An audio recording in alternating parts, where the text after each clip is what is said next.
Today's lesson is designed to get us ready for tomorrow's assignment.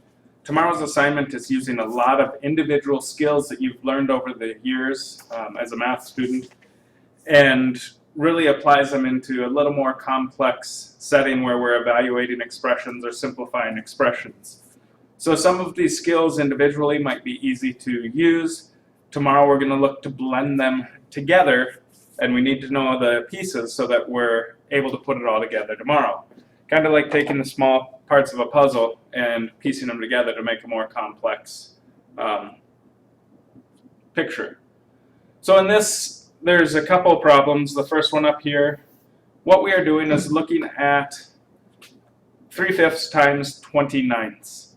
In this, if I recognize that 5 and 20 are both divisible by 5, I can go ahead and divide them by 5 and simplify prior to multiplying. If I don't see that they can be simplified, I can go ahead and multiply and do the simplifying later.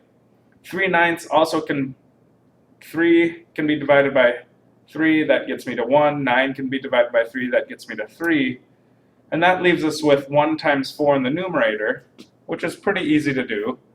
That will give us 4. In the denominator, we get 1 times 3, and we end up with the fraction 4/3.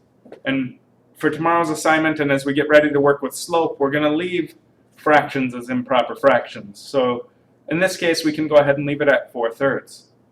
If you would have gone 3 times 20, so looking at the original problem, we would have gotten 60/45. And we certainly can reduce that, depending on what you see and where you go.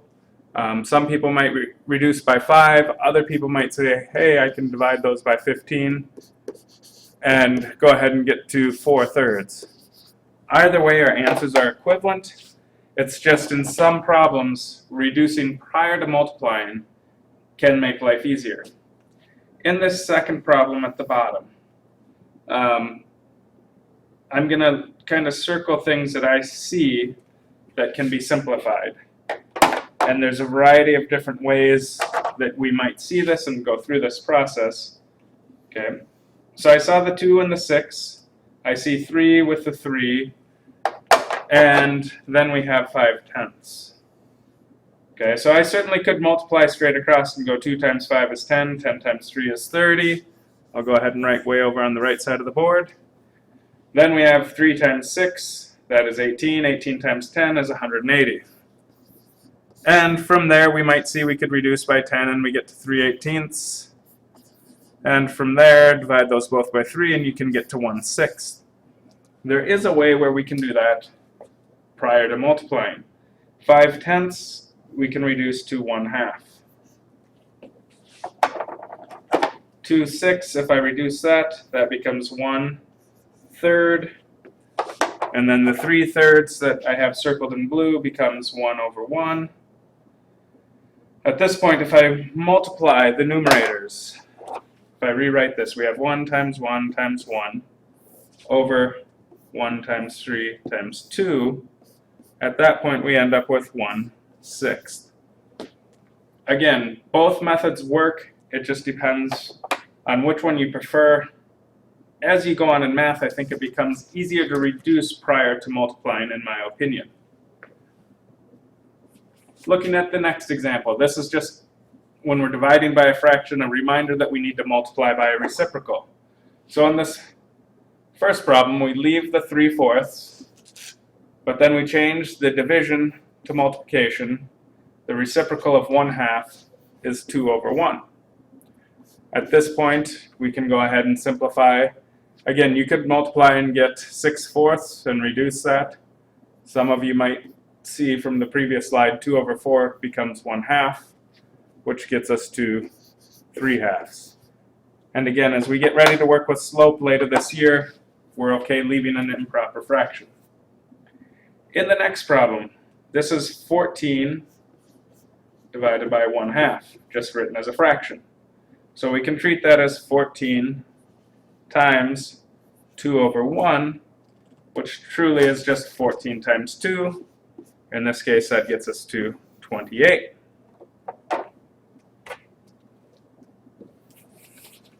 Okay, here we're subtracting a fraction. First we need to work with the radical, and then we need to find a common denominator.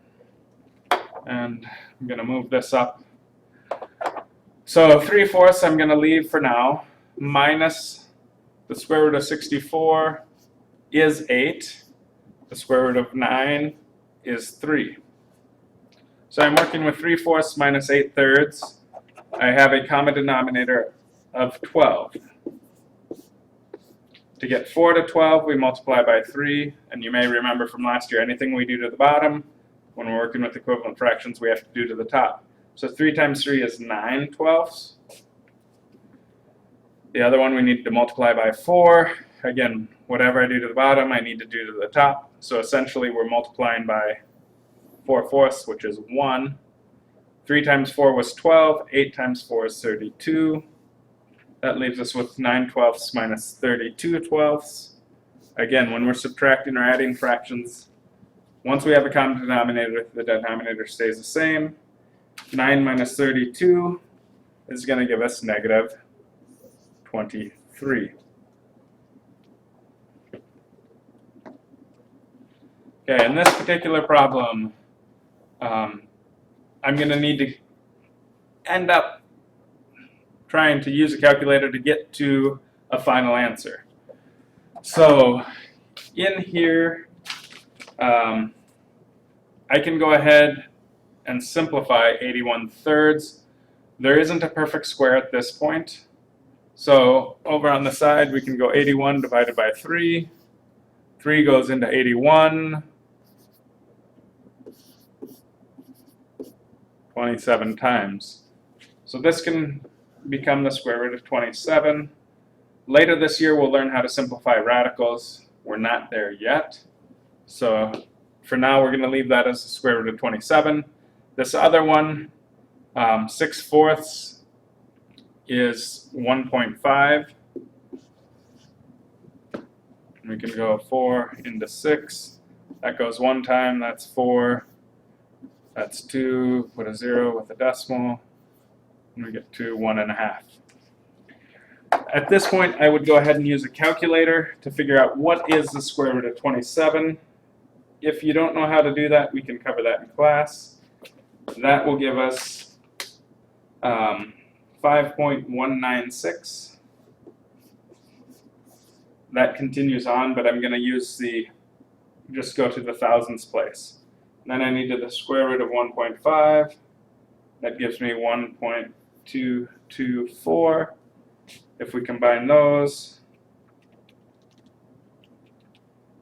you get to 6.420, but they're asking us to go to the nearest hundredth, so it's 6.42 is our approximate answer.